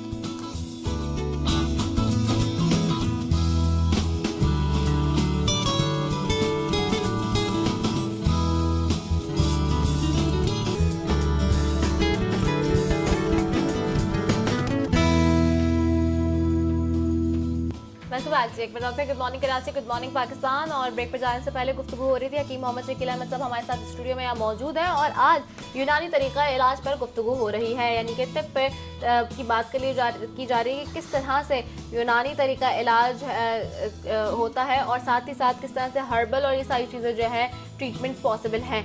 अच्छा, अभी एक लाइव कॉलर ने हमें ज्वाइन किया है। अस्सलाम वालेकुम। वालेकुम सलाम। जी अब्दुल सत्तार साहब। जी सर, फरमाइए क्या कहेंगे। मैं 2 महीने से परेशान हूँ ये पाँव का दर्द लेके। अच्छा, मैंने 2 महीना 2.5 महीने से मुसलसल दवा कर रहा हूँ, एक्सरे भी करवाया, लेकिन नतीजा कुछ नहीं मिला। अच्छा, ये बताइए कि पैर में एग्जैक्ट किस जगह आपके दर्द उठता है। जी, किस जगह पैर में दर्द उठता है आपके। पैर में जो है दर्द वो कमर से लेके तलवा तक का दर्द होता है। सीधे पैर में, उल्टे पैर में। ठीक। उल्टे पाँव में। उल्टे पाँव में। अच्छा जी, जी। ठीक है। अच्छा, जब मैं काम के लिए खड़ा होता हूँ जी, घुटने से नीचे और तलवा बिल्कुल सुन हो जाता है, 2 से 4 मिनट के बाद मुझे बैठा देता है। अच्छा, जी बेहतर। अब्दुल सत्तार साहब अस्सलाम वालेकुम। ये फरमाइए कि आपके कमर का जो एक्सरे किया था उसमें क्या खराबी है। दवा क्या करें। नहीं, कमर का एक्सरे करवाया था ना आपने, हाँ, उसमें क्या रिपोर्ट आई है। उसमें रिपोर्ट आई है कि ये रक्त जब गया तो रक्त का मसला है। जी बिल्कुल ठीक, दवा समझ खाइए गया। आप सेट हो जाएगा। आपको डायबिटीज है। कुछ भी नहीं है माशाल्लाह, बिल्कुल मैं सेट हूँ। ब्लड प्रेशर भी नहीं है। कुछ नहीं है। आपको कब्ज भी नहीं रहता। नहीं अल्हम्दुलिल्लाह। बिल्कुल ठीक है, बिल्कुल ठीक है। देखिए मैं अभी आपको तफसील बताया था जी। कमर का जो मोहरा आपका कंप्रेशन आ रहा है नर्व के ऊपर जी, उसमें चंद चीज़ें आपको केयर कीजिएगा। एक तो ये कि जो फोम हो गया या स्प्रिंग मैट्रेस हो गया, इस पे बिल्कुल सोना बंद कर दीजिए। ज़मीन पे मोटा गद्दा रखिए, उस पे सोइए ताकि कमर को थोड़ा सा रिलैक्स होने का मौका मिल जाए। ठीक है। अच्छा, लाइन ड्रॉप हो गई है। अच्छा, लाइन पे है। अच्छा ठीक है, सही है। दूसरी बात ये कीजिए कि अपनी ग़िज़ा में मुरक्कन चीज़ें कम कर दीजिए। तीसरी, आपका पानी का इस्तेमाल ज़्यादा कर दीजिए, पानी पीना ज़्यादा कर दीजिए। और चौथा, पेन किलर जो आप इस्तेमाल कर रहे हैं उनमें कोशिश कीजिए कि ये ज़्यादा हाई पोटेंसी वाले पेन किलर इस्तेमाल ना कीजिए, चूँकि कमर के मोहरे में हड्डियाँ छोटी छोटी बहुत सारी होती हैं, तो मसाज अवॉइड कीजिएगा और मसाज तेज़ दबाव के साथ बिल्कुल ना कीजिएगा, उससे मज़ीद डैमेजेस हो सकती हैं। ठीक। तिब की एक दवा बता दूँ। जी जी। तिब में किसी अच्छे दवाखाने से माजून सूरंजान ले लीजिए। माजून सूरंजान, ठीक है। वो आधा चमचा रात को गर्म पानी से या दूध से लेते रहिए, लेकिन ख्याल रखिए कि आपको कब्ज़ नहीं होना चाहिए और हाथ में कोई ख़राबी नहीं होना चाहिए। ठीक है, चले एक कॉलर और भी है, उनको भी शामिल कर लेते हैं। अस्सलाम वालेकुम, कौन और कहाँ से बात कर रहे हैं? अस्सलामुअलैकुम जी, कराची से बात कर रही हूँ, मुफ्तिया अनवर। आपका प्रोग्राम बहुत अच्छा है, बहुत शुक्रिया। आपने चूँकि अवामी मसाइल पर भी मतलब आपका मौजूद था, जी जी, मैं चाह रही हूँ कि बिलावल भुट्टो साहब इस वक्त जो लाहौर बैठे हैं, जी जी, उनका क्या सिंध की तरफ कोई हक नहीं, सिंध का हक नहीं है, कराची का हक नहीं, जहाँ आपने गुजरा को एड्रेस किया है, प्लीज बिलावल भुट्टो को डायरेक्ट करें कि देखिए आपके जलसे जुलूस अपनी जगह, बिल्कुल दिलों पर राज करें, कोई भी सियासतदान हो दिल पर राज करे, खुदा की कसम life president and life prime minister बन जाएंगे, उनको किसी इलेक्शन की नहीं, नॉन अपोज आएंगे, बिल्कुल बिल्कुल, उनके कह दीजिए इंसानियत पहला, उनका फर्ज इंसानियत है जी कौम की तरफ। नहीं बहुत शुक्रिया आपका कुदसिया जी जी आपका, क्योंकि आज थोड़ी सी इलाज के हवाले से, तिब के हवाले से बात हो रही है, थोड़ा सा आपको महदूद करेंगे। जी जी, आप लोग पहुंचाते हैं मैसेज। जी जी जी, बिल्कुल बिल्कुल, हमारी कोशिश रहेगी, बिल्कुल इसलिए बिल्कुल। बात मैं ये कह रही थी जी, हकीम साहब को मेरी तरफ से अस्सलाम वालेकुम। और बस मैं ये चाह रही हूँ, मैं तो एक कैंसर पेशेंट भी रह चुकी हूँ और बहुत सारी मेरे अंदर मसाइल रहे हैं तिब्बी तौर पर, तो इस वक्त मैं 65 की हूँ और मेरे मतलब दर्द है हड्डियों में, ठीक है, और मतलब ये कि मुझे अगर कोई छींकता भी है ना, तो मेरी इम्यूनिटी 0 है इस वक्त, तो ओवरऑल जनरली मुझे बताएं। ठीक है, अभी बता रहे हैं आपको, माशाल्लाह आपकी उम्र भी बहुत है। अच्छा, आप हैं लाइन पर हैं कुदसिया साहिबा? जी हूँ। अच्छा, शुगर ब्लड प्रेशर का कोई मर्ज आपको है? आपको शुगर का आर्जा है क्या? नहीं, शुगर नहीं है, ब्लड प्रेशर भी नहीं है? जी, ब्लड प्रेशर फ्लक्चुएट करता है, ज्यादातर लो रहता है, मगर कुछ अर्से हाई भी रहा है और फिर नॉर्मलाइज भी हुआ है। आप ओवरवेट तो नहीं है? ओवरवेट हो जाती हूँ, फिर वेट मेरा ढल जाता है, कभी तो बहुत ज्यादा अंडरवेट हो जाती हूँ, कभी अचानक। मेरे साथ ये कॉम्प्लिकेशन जरूर हैं और मेडिकली मेरे बहुत ज्यादा ट्रीटमेंट्स हो चुके हैं और रिपोर्ट क्लियर भी आती हैं। देखिए, आपकी गुफ्तगू से अंदाज़ा ये हुआ कि ये मर्द आपका अभी का नहीं है, मगर में काफ़ी अरसा गुजर गया इस मसाइल में। आपको इम्यूनिटी का जहाँ तक ताल्लुक़ है तो आमतौर पर इम्यूनिटी इस तरह से कम होती नहीं है जैसा आप फरमा रहे हैं। ऑटोइम्यून सिस्टम जिसमें अल्लाह पाक ने दिया हुआ है वो खुद ब खुद अपडेट होता रहता है। फ़िलहाल अगर सहूलत हो तो मुझे अपनी तमाम रिपोर्ट्स दिखा दीजिए, ज़्यादा अच्छा होगा। और कमज़ोरी और जो फैक्टर्स आपने मुझे बताए उसके लिए से मैं चाहूँगा 1 या 2 चीज़ें आप इस्तेमाल शुरू कर दीजिए अभी से, वो मुमकिन है 2 दिन में आपको अच्छा फ़र्क आ जाए। उसमें अदरक ले लीजिए, कोई 1 इंच का टुकड़ा ताज़ी, 1 चमचा काला ज़ीरा, 3 अदद काली मिर्चें, बस ये 3 चीज़ें 1 गिलास पानी में हल्की आंच पे बॉईल कर लीजिए। जब पानी आधा रह जाए उसको छान लीजिए। अगर डायबिटीज़ नहीं है तो उसमें शहद मिला लीजिए और 5-6 चुटकी खाने का सोडा मिला लीजिए और दिन में 2 मरतबा इसका इस्तेमाल कर लीजिए। इंशाल्लाह 2 से 3 रोज़ में आपकी तमाम अलामतों में कमी आना शुरू हो जाएगी। पर ये रेमेडी है, ट्रीटमेंट नहीं है। ट्रीटमेंट के लिए मुझे अगर आप कंसल्ट कर लें और रिपोर्ट्स दिखा दें मुझे तो ज़्यादा बेहतर होगा। क्योंकि वो कह रही थी ना उनकी इम्यूनिटी बिल्कुल ख़त्म हो गई। इम्यूनिटी ख़त्म नहीं होती इससे, जो अदरक है या सौंठ है इससे इम्यूनिटी इनहेंस होती है। नहीं, मैं वैसे कह रही हूँ कि उन्होंने ये बात कही कि उनके नहीं, अंदर लेकिन एक बिल्कुल चीज़ वो और है नहीं कि रही ये इम्यूनिटी खत्म होने का आप बिल्कुल ना तस्वुर कीजिएगा, क्योंकि एक बड़ी सीरियस डिजीज़ है और उसका नाम मैं अगर लूँगा तो आप परेशान हो जाएंगी, लेकिन ऐसा बिल्कुल नहीं है। इम्यूनिटी खत्म नहीं हुई है, बल्कि आसाबी कमजोरी के शिकार हैं, यूँ कह लीजिए। ये है आप, आसाबी कमजोरी जो क्योंकि इम्यूनिटी खत्म हो जाना एक बड़ी सीरियस डिजीज है। एक काम ये भी कर सकते हैं कि जहां मिस अप हो रहा है, क्योंकि कॉल्स हमें रखनी पड़ी है, पीछे से बहुत कॉल्स आ रही हैं, तो आप 4 बजे सुबह पर रिपीट होता है प्रोग्राम, आप तब भी देख सकते हैं अगर आपका मिस हो गया कोई जवाब हकीम साहब से।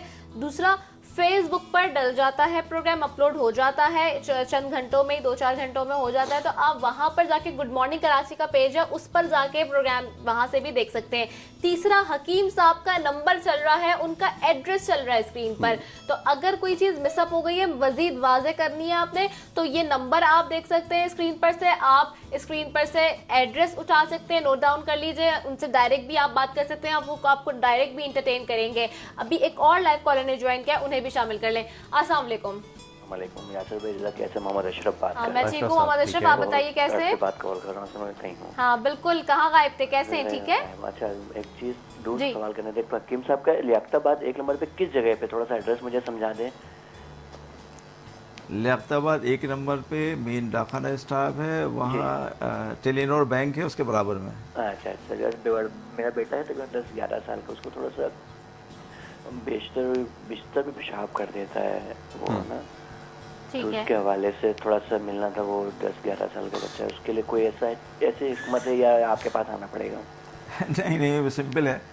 11 साल का बच्चा अगर है तो आमतौर इन बच्चों में यूरिन इन्फेक्शन होता है, ये जैसे मसानी की कमजोरी हो जाती है, तो वो होल्ड कर नहीं पाते।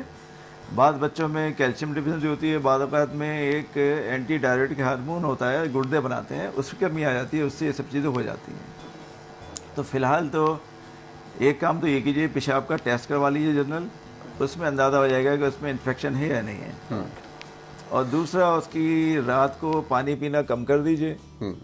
तीसरा, तिल मिलते हैं आमतौर पर मार्केट में, बड़े सफ़ेद तिल, वो ले लीजिए और 1 चमचे या 2 चमचे उसको चबा के खिला दीजिए और ऊपर से 1 कप दूध पिला दीजिए। इससे फ़र्क आ जाएगा। फ़र्क ना हो तो फिर मुझे मशवरा कर लीजिए। बिल्कुल ठीक है। और ये सबसे आसान तरीका है। और ये जैसे पानी वाली बात की हकीम साहब ने, बड़ी आम है, और ये सूरज ढलते ही पानी का इस्तेमाल वैसे भी कम करना चाहिए, लेकिन ये बच्चों को खास तौर पर सोने से पहले पानी ना दें, तो इसके अंदर जो है वो यकीन।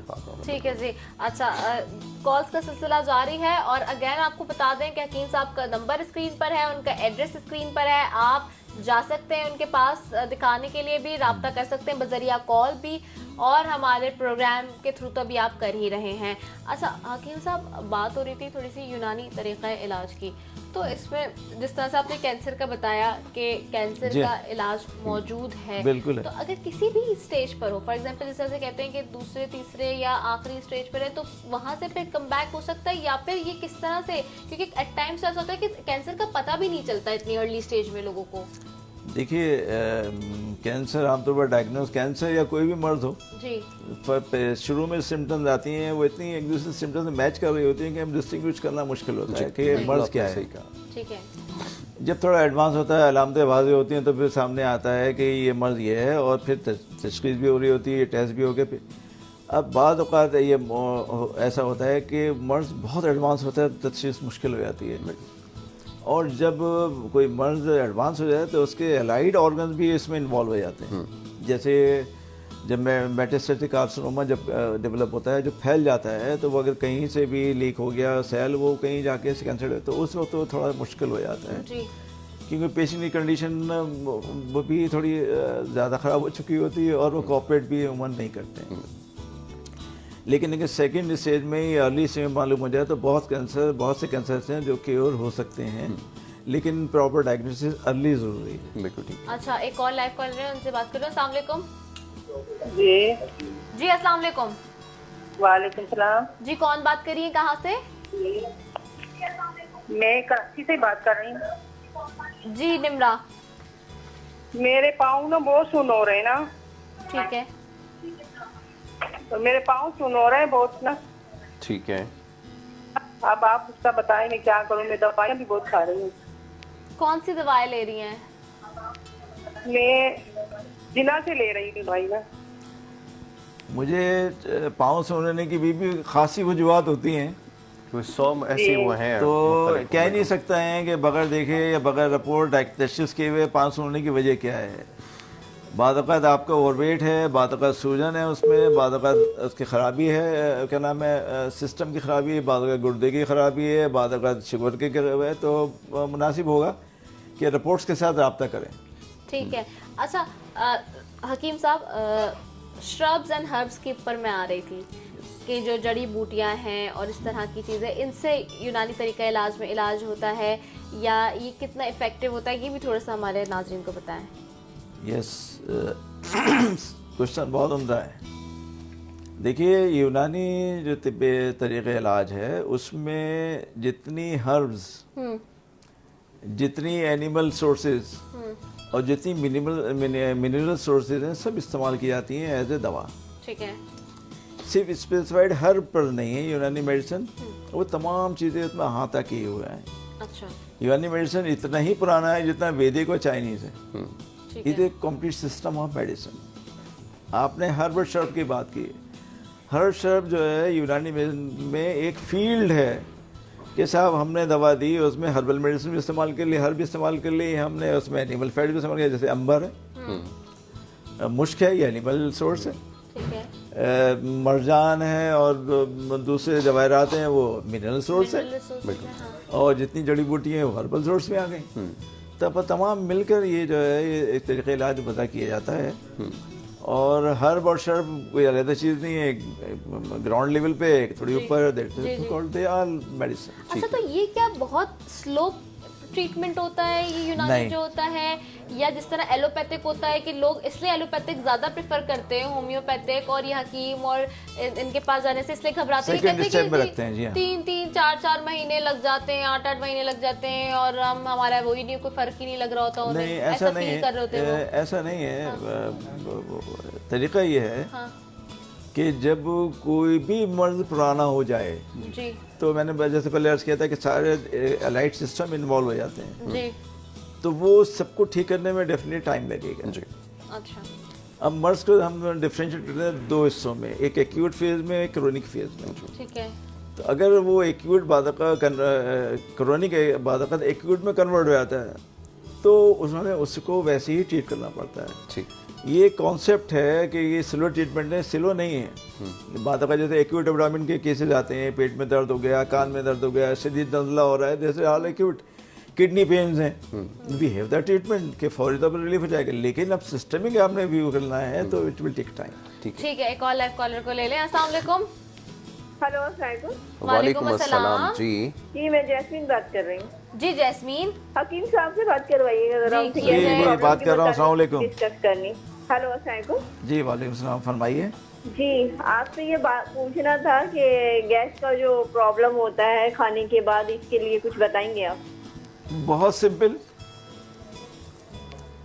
गैस्ट्रिक इशू सिर्फ उन लोगों को होता है जो अपनी ग़िज़ा में जड़ी बूटियों को, वो हर्ब्स को दूर रखते हैं, सब्जियों को दूर रखते हैं, जंक फूड ज़्यादा इस्तेमाल करते हैं, और अपनी ग़िज़ा में अदरक और जो चीज़ें डाली जाती हैं, लहसुन, अदरक और पुदीना और अजवाइन, ये एक ख़ास सिस्टम से डाली जाती हैं उसमें अपने खानों में, उसको सिस्टम को तोड़ देते हैं तो गैस हो जाती है। ठीक है। मसलन मैं एक मिसाल देता हूँ, बहुत लंबा बात हो जाएगी। अजवाइन बहुत सिंपल सी आपके किचन में होती है, अदरक भी मौजूद है, ज़ीरा भी मौजूद है, सौंफ भी मौजूद है, बड़ी इलायची भी मौजूद है, दही, ये सारी चीज़ें मिलके गैस को ख़त्म करती हैं। आपका अगर गैस का इशू है तो सिर्फ अदरक, ज़ीरा, अजवाइन आधा चमचा, ज़ीरा 1 चमचा काला, और अदरक 1 इंच का टुकड़ा, ये बॉईल करके पीजिए कीजिए, 15 मिनट में गैस ठीक हो जाएगी। ठीक है। लेकिन अपनी ग़िज़ा में सिंपलिसिटी लाइए। कम्प्लेक्स ग़िज़ा होगी, जंक फूड होगा, ऑयल होगी तो आपको परेशानी होगी।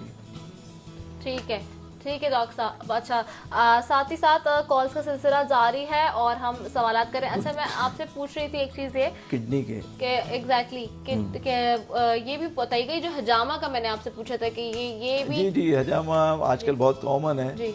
देखिए, हजामा इज पार्ट ऑफ ट्रीटमेंट और पार्ट ऑफ यूनानी मेडिसिन। ठीक है, ठीक है। ये कंप्लीट तरीक़े इलाज नहीं है। ठीक है। हजामा नबी पाक सल्लल्लाहु अलैहि वसल्लम की सुन्नत से भी मिलता है, इसका सबूत हमें, लेकिन ये कंप्लीट ट्रीटमेंट नहीं है। ये हमें दूसरे ट्रीटमेंट के साथ चलना पड़ता है। जैसे कि हमने किसी को दवा दी खाने के लिए और उसका कहा हजामा भी करवा लीजिए, किसी को दवा दी कीजिए, मालिश भी करवा लीजिए, तो इस तरह से एलाइड ट्रीटमेंट है, कंप्लीट ट्रीटमेंट नहीं है। अच्छा, तो ये हकीम साहब, अब पहले ज़माने में जो होता था हजामा, तो वो तो उससे जोंक से किया जाता था, वो एक अलग चीज़ है। और ये अब हम देख रहे हैं ये सुइयों से, ये कपिंग का सिलसिला आ गया है, तो ये क्या फ़र्क है, ये क्या है, ये थोड़ा सा बताइएगा। कंफ्यूजन, हजामा में कपिंग है। अच्छा। सुइयाँ एक्यूपंक्चर है, चाइनीज तरीका इलाज का। चाइनीज तरीका। और वो जो आपने बात की जोंक से, वो लीच ट्रीटमेंट है, वो भी एक ट्रीटमेंट है। अच्छा, कि उसको जहाँ होता ये था कि अब हजामा है, जैसे वैक्यूम जब नेगेटिव प्रेशर देते हैं तो अंदर कहीं वेसल कंप्रेस हुई हो तो वो नेगेटिव प्रेशर से वो फैल जाती हैं, सर्कुलेशन ठीक हो जाता है। ठीक है। लीच तरीका ये होता है कि आपने कहीं ऐसा मांस हो गया जिसमें कोई, ये ओल्ड स्टाइल है ना, जी। तो वो करते ये थे, उन्होंने जोंक ली और लगा दिए तो अंदर के खून जमा था उसने खींच लिया। This is part of treatment. ठीक है। एक्यूपंक्चर का सिस्टम बिल्कुल ही मुख्तलिफ है, वो तो स्पेसिफिक पॉइंट्स पे वो टच करते हैं, उसको इंस्ट्रूमेंट कर देते हैं, ठीक है, और वो ठीक हो तो जाता है। अच्छा, आप भी ये करते हैं ट्रीटमेंट से? आप क्या ये भी होती है ट्रीटमेंट? फिलहाल ये मत रोकें, क्योंकि इसके अलावा जदीद ट्रीटमेंट हमारे पास आ गए हैं, जदीद टेक्नोलॉजी आ गई है, तो अब फिलहाल वो इस्तेमाल हो। अच्छा, एक कॉलर को और शामिल करेंगे, प्रोग्राम का बिल्कुल इख्तिताम है। अस्सलाम वालेकुम, कौन और कहाँ से बात कर रहे हैं? जी अस्सलाम वालेकुम। जी साइमा फरमाइए, क्या कहेंगी? जी वो मुझे कहना था, मेरी बच्ची है 7 साल की। जी 8 साल की है। अच्छा चलें, अभी वक्त है, 2 मिनट हैं। अच्छा, और अगर आप चाहें तो कॉल कर सकती हैं अच्छा, दोबारा। किडनी के हवाले से भी आप इसमें बता दें कि यूनानी तरीका इलाज में क्या है तरीका? देखिए, मैं जो मेरा टॉपिक एमफिल का है वो किडनी फेलियर ही है। जी जी जी। और अल्हम्दुलिल्लाह अब तक कॉन्सेप्ट ये है कि किडनी अगर फेल हो गए तो रिकवर नहीं हो सकते। ठीक है। ये ओल्ड कॉन्सेप्ट हो गया। ठीक है। अच्छा, किडनी अगर एक मरतबा डैमेज हो जाए तो कुछ तरीक़ेकार ऐसे हैं जिससे वो दोबारा नॉर्मल हो सकते हैं और पेशेंट अपनी नॉर्मल लाइफ गुजार सकता है। ठीक है। और तो जो स्टोन्स वगैरह भी हो जाते हैं, खास तौर पे ये बड़ा मसला होता है। स्टोन से एक बहुत सिंपल चीज़ है, किडनी फेलियर में अंदर की जो साख्त है या पेशाब फिल्टर होके खारिज हो रहा होता है, जी जी, वो बोमिन कैप्सूल में कैपिलरीज होते हैं, वो डैमेज हो जाती हैं, ठीक है, जिसकी वजह से वो सूजन हो गई और फेलियर और क्रिएटिनिन लेवल हाई हो जाता है और पेशेंट डिटोरिएट होता है, एडिमा होता है, ये सारी चीज़ें उसमें हो जाती हैं। अच्छा, एक कॉलर और है, बिल्कुल इख्तिताम पर एक कॉलर को और शामिल कर लेंगे। अस्सलाम वालेकुम, कौन और कहाँ से बात कर रहे हैं? जी अब्दुल रज़ाक फरमाइए। जी मुझे आपसे ये सवाल करना है, मेरी फॉर्मों तो